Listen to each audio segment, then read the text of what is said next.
Hiya guys, I'm wondering what leftovers I can use today. So without further ado, ta-da! Let me present fish and chips transformed. Like many of you out there, it's going on 5 months since we had fish and chips. For a Yorkshire person, that's quite a serious thing. So you can imagine our delight to finally get them again. And we ended up with half of a child's portion and a few extra chips left over. Just couldn't face throwing them away, and so I put them in the fridge. I thought, actually, there's a nice meal for one there. I'll see what I can do with it. And I came up with this idea. You'll know by now that I'm always saying that your leftovers are absolute treasure both for your imagination and your wallet. But there's no denying that looking at that cold and stuck together fish and chips, most people would have put it in the bin. There's no nutritional reason to do so, and there's no health and safety reasons to do so. It just doesn't look like anything you'd want to eat. I decided to make Scotch eggs, but only fish and chip eggs. So as you can see by the 3 bowls, I've got the flour, the beaten egg. Once I'd prepared my coating balls, it was time to move on to the next stage. And this stage involved literally processing the cold chips in the processor, just smush them up. And while they were processing, I took the opportunity to fry up some of the cold chips. Think of them as twice fried. As you can see, these chips are really rather pale, which is not usual from this particular fish and chip shop that we use, but you know, they were perfectly good enough to fry whereby they wouldn't get burnt and they would come out a lovely golden colour. So that was a bonus. And while we're on the subject of deep fat frying, obviously it's quite a dangerous process and there are reasons to take great care. Safety wise, you're probably best off using a deep fat fryer if you've got one, but we're currently renovating and it was packed away in a cupboard, so I used a heavy duty pan. It's actually a deep fat frying pan. It used to have a basket in, but the basket went by the wayside long ago. But you'll note from this that I only put it on a back stove, great tip that, and I use a long handled slotted spoon so as not to get my hand anywhere near and to buy me time when I'm moving things with hot fat. And I don't keep the fat on max for cooking these things. I want them to cook through, so a slightly lower heat works best. But obviously do be careful. There's no reason not to use this method as long as you take the correct precautions. And using a pan, I've got to admit, is quick and convenient and easier in my opinion to watch for the correct colour being achieved. But turn off the heat before you've finished cooking and let the residual heat do the cooking for you, and then there won't be that much heat for a fat fire. Once I'd fully processed the chips, I added a little bit of soya cream to bind them together. Now normally I'd use milk, but I knew I had this tiny bit of soya cream left over from dessert making, and that was a good opportunity to use it up. But really any milk of your choice, even perhaps a little melted butter or margarine would do this trick. It's just to bring it together. I then got the potato out, placed it on a plate, flattened it out, put the little bits of white fish in the centre and gently gathered up around the edges around the fish so that the fish was comfortably safe in the middle, and brought it together into a ball.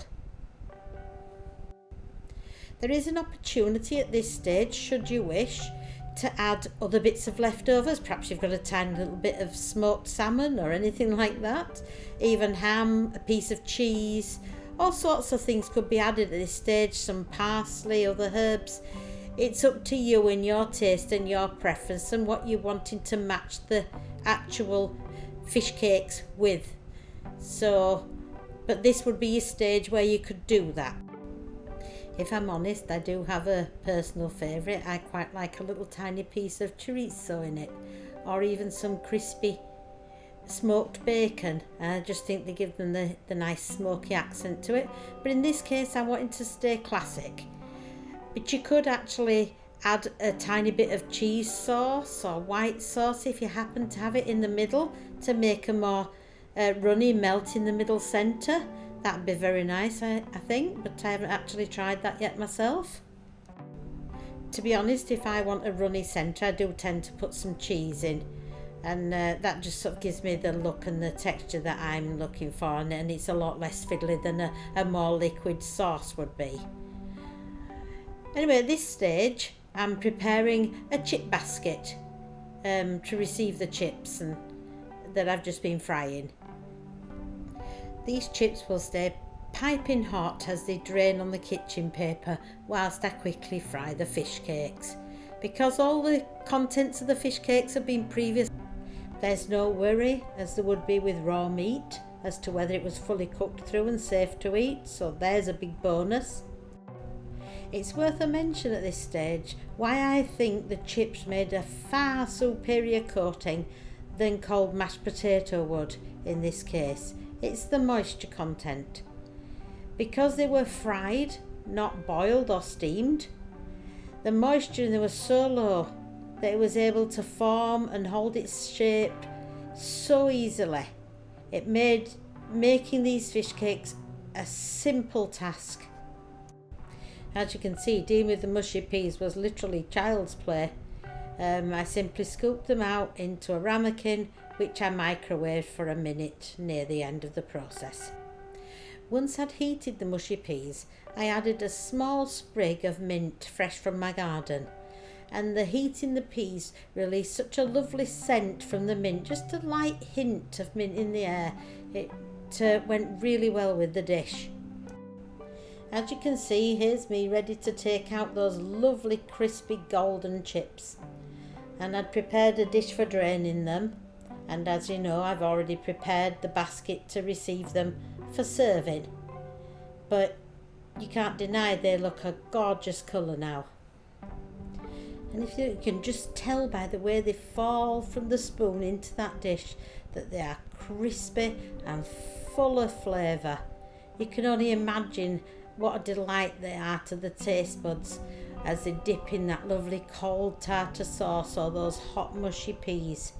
What a compliment to this dish. Now that the chips were out of the pan and draining, it's time to return to the main job in hand, which is the deep fat frying stage of the lovely fish cake. People often think that this next stage is a messy stage and it can be a bit off-putting. But I think you'll agree as you watch that it's not that messy, and it's certainly quick, and it's certainly very simple. You start by rolling your fish cake in the flour, any flour will do, and then into the beaten egg, making sure it gets a good coating. This seals, and it also forms a great basis for your lovely breadcrumbs to stick to. Getting a good coverage is quite important with these, because you wouldn't want the ingress of the fat from the deep fat frying to spoil your lovely fish cake. This way you can be assured that you're going to get a lovely crispy golden outer coating and a lovely soft moist succulent inside. Once you're satisfied that your coating's on and it's going to stay in place and it's looking good, it's time to lower it into the hot fat. As you can see, use a long handled spoon and take your time. Lower it gently in.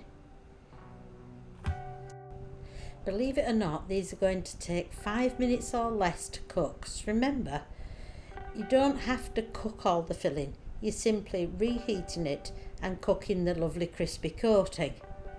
So whilst the first one's cooking, you've got plenty of time to take all the care that you want in preparing the second one and making sure you get a good coating ready for frying. Back to the idea of this being a messy job. If you look closely at the video, I think you can see It's not really messy at all. I've got some little bits of sticky breadcrumbs on my fingers, but that's about it. And they're easily knocked off into the bowl, and this is easily cleared away.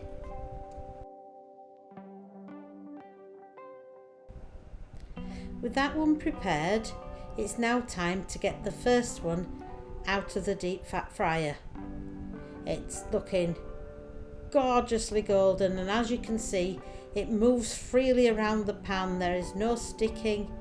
It's light and it's easy to get the spoon under to scoop it out. To be honest, I'm hoping that as you watch this, you sort of find it inspiring and that you have the confidence to think, well, actually, there's nothing really that scary about that, and I think I'll have a go at that. And I think you'll agree that that gorgeous, crispy, golden colour would tempt anybody to have a go at making these. Using the slotted spoon, gently lower and cook the second fish cake exactly as we did the first one.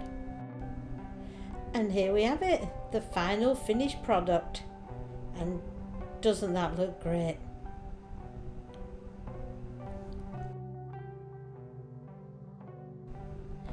I see these as a fabulous lunch dish, a midweek evening meal, or one of them on their own would make a great starter.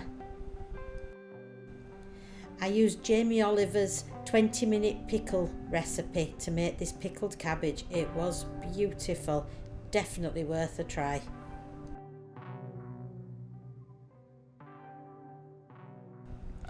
Anyhow guys, I really hope you've enjoyed watching this, and I'm sure you'll agree it's a very attractive plate of food.